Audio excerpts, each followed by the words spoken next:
ఓం శ్రీ గురుభ్యో నమః. హరి ఓం.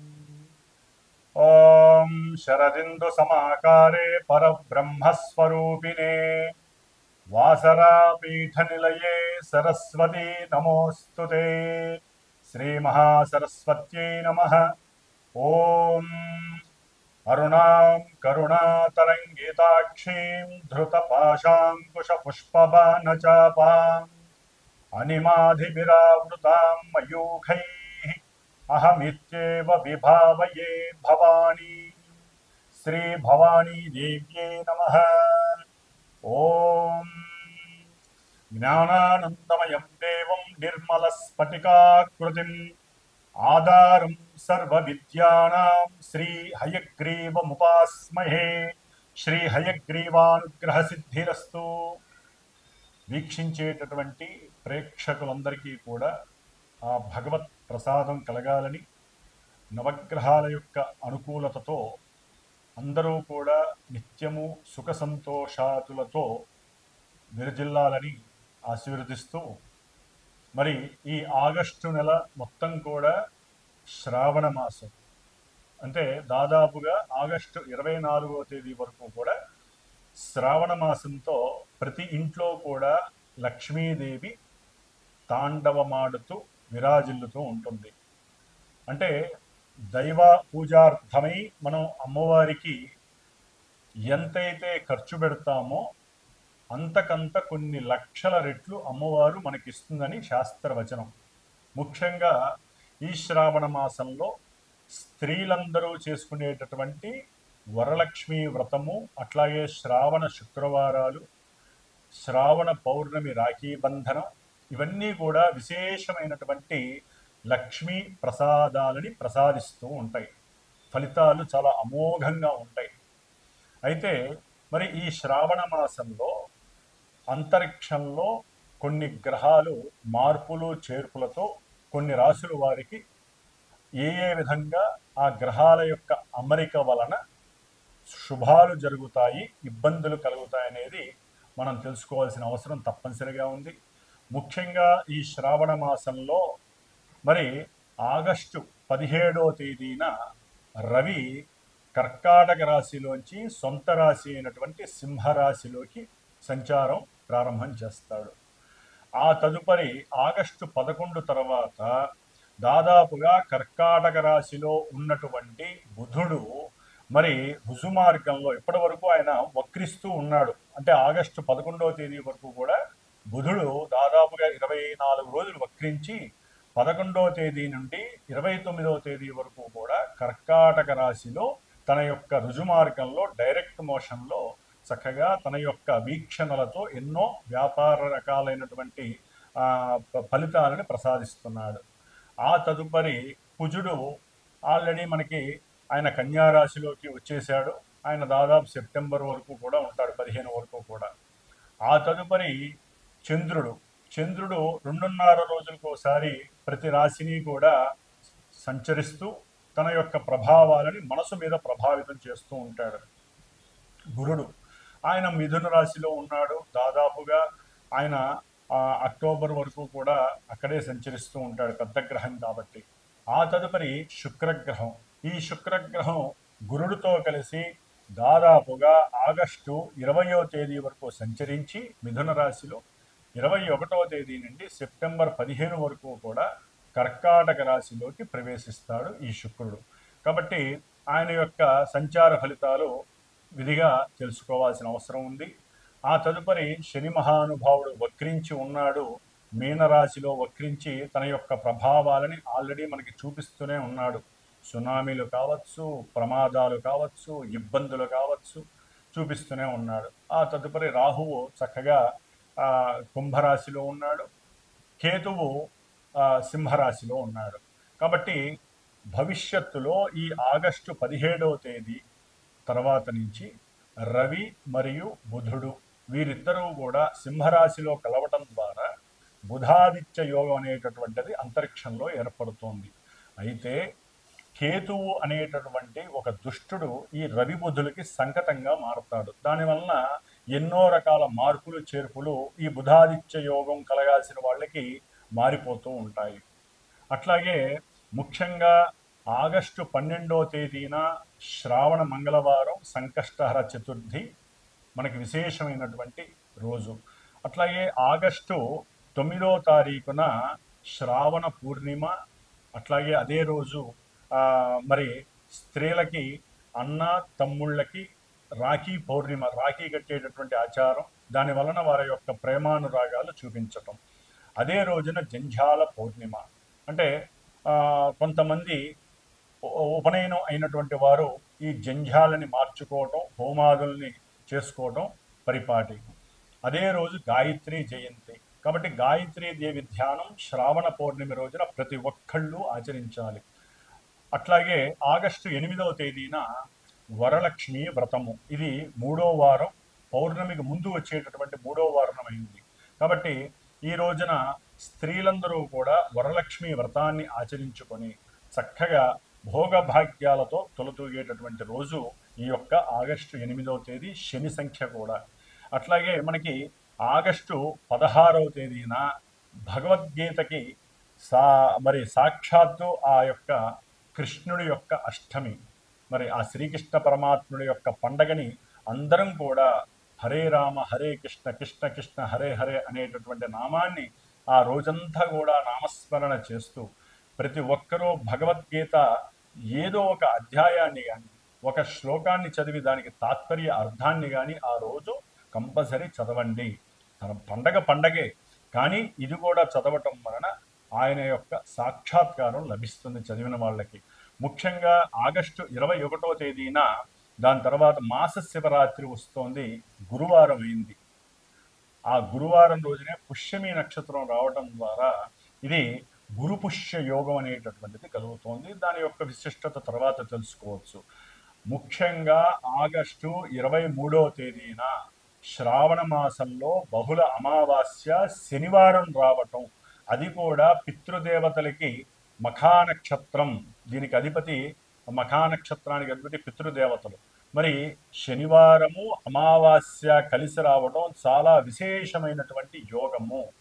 కాబట్టి ఈ రోజున, అంటే యోగం అంటే అమావాస్య ఇబ్బంది కదండి, శని వల్ల సమస్యలు ఉంటాయి కాదనట్లేదు, కానీ ఆ రోజున ఎవరైతే ముఖ్యంగా ఏలినాటి శని ప్రభావం జరిగేటటువంటి వారు, అష్టమ శని అర్ధాష్టమ శని జరిగేటటువంటి వారు, కంటక వేదాశనులు, శని మహర్దశ అంతర్దశ విదశలు జరిగేవారు, అంటే శనిగ్రహ ప్రభావానికి లోనైనటువంటి వారు ఎవరైతే ఉంటారో, ఎవరికైతే కార్యాలు ఆటంకాలు కలగటం, పునర్భూ దోషాల వలన ఏ కార్యక్రమమైనా 1-4 సార్లు వాయిదాలు పడటం, అది ఏ విషయమైనా, వివాహం కావచ్చు, సంతానం కావచ్చు, ఆర్థికపరమైన కావచ్చు, ఉద్యోగాదులు కావచ్చు, ఒక రాశికి ఎన్నో సమస్యలు ఉన్నాయి. కాబట్టి వీటన్నిటికీ చెక్ పెట్టేటటువంటి రోజు శ్రావణ బహుళ అమావాస్య, శ్రావణ మాసం రోజున ఆగస్టు 23వ తేదీన చాలా విశేషమైనటువంటి రోజు.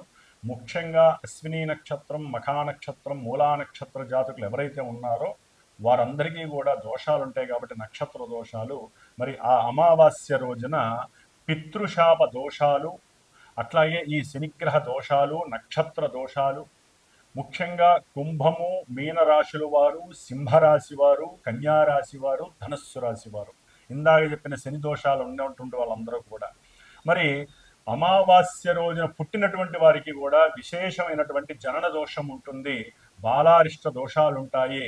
కాబట్టి వీరందరికీ కూడా కంపల్సరీ శివాలయానికి వెళ్ళి నవగ్రహాలయంలో శని ముందు 19 ఒత్తులు వేసి నువ్వుల నూనెతో దీపారాధన చేసి 19 ప్రదక్షిణాలు చేసి స్వామివారి స్తోత్రం నీలాంజన సమాభాసం రవిపుత్రం యమాగ్రజం ఛాయా మార్తాండ సంభూతం తం నమామి శనేశ్వరం అనే మంత్రాన్ని 19 సార్లు చక్కగా చదువుకొని ఆ రోజున శివాలయంలో రుద్రాభిషేకము నువ్వుల నూనెతో కనుక చేయిస్తే సర్వ దోషాలు, సమస్త దోషాలు కూడా పారద్రోలిపోతాయి. కాబట్టి విశేషమైన రోజు. ఉజ్జయిని మహాకాళేశ్వరుడు యొక్క క్షేత్రంలో ఈ శనివారం అమావాస్య వచ్చినప్పుడు విశేషమైనగా జనం ఉంటారు, విశేషమైన అభిషేకం జరుగుతుంది, చాలా బాగుంటుంది. గంగానది పుట్టిన పితృదేవతలకి ఎంతోమంది మరి పిండ ప్రదానాలు చేస్తారు గైలో కానీ, అంత విశేషమైన రోజు ఇది.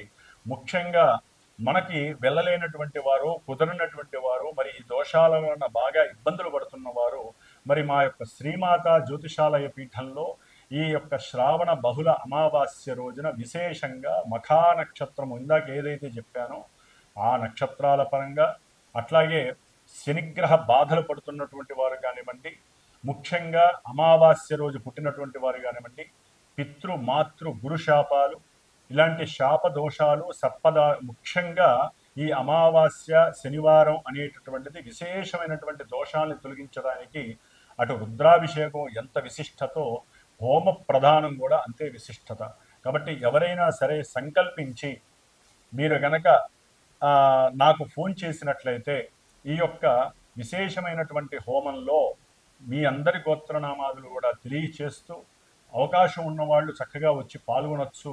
లేదా మీరు ఆ యొక్క హోమాన్ని వీక్షించేటటువంటి అవకాశం, అంటే అయిపోయిన తర్వాత మీరు కూడా వీక్షించే అనుకూలత అవకాశాన్ని కూడా కల్పింపజేస్తున్నాను.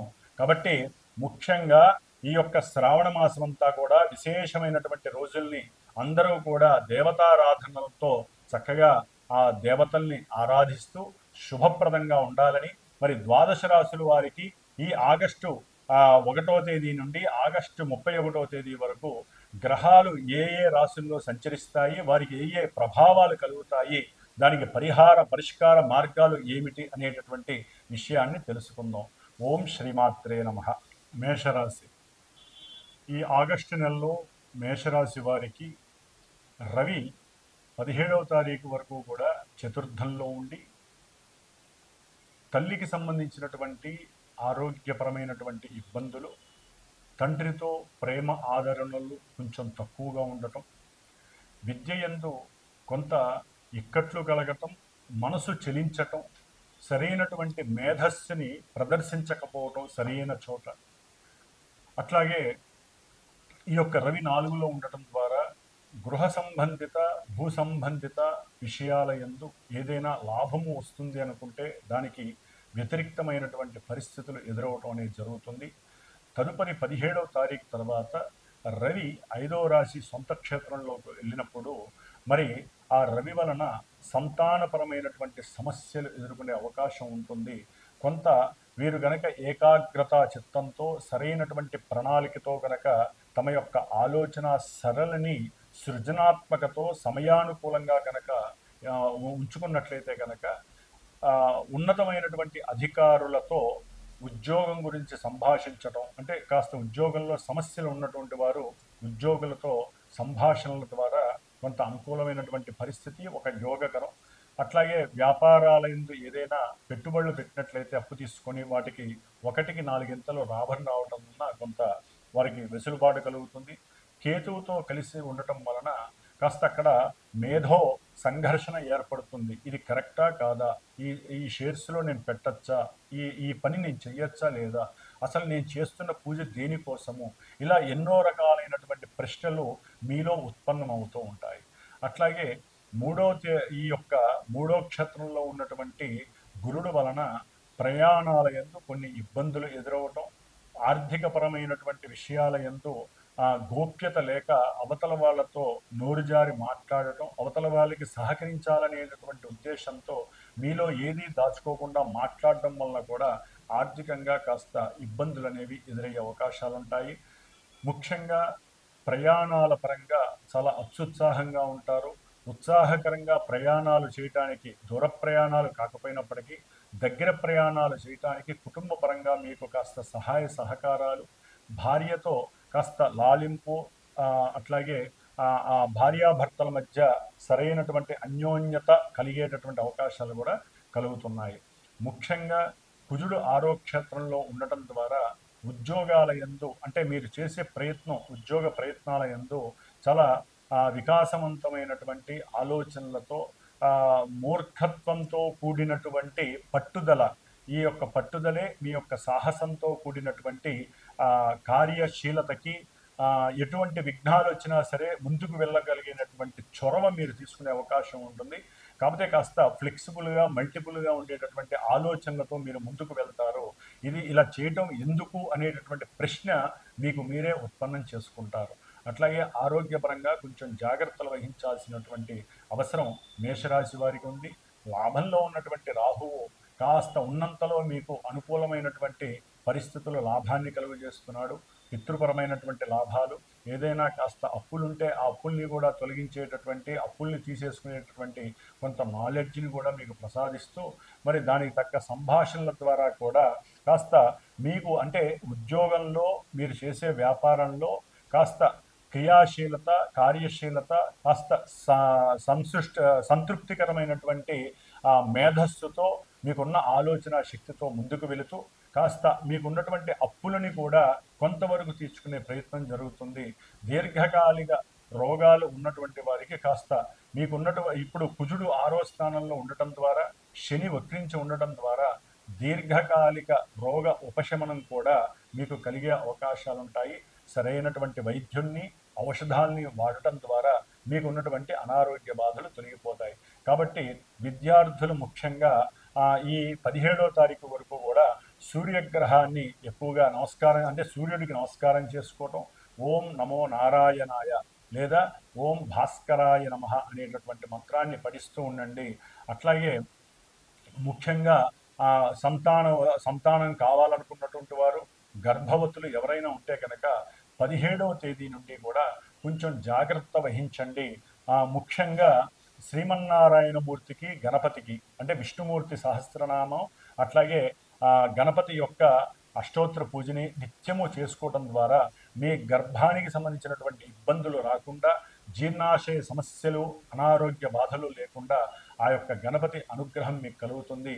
కార్య ఆటంకాల నుంచి తప్పించుకున్న వాళ్ళు అయ్యే అవకాశం ఉంటుంది. ఓం గం గణపతయే నమో నమః.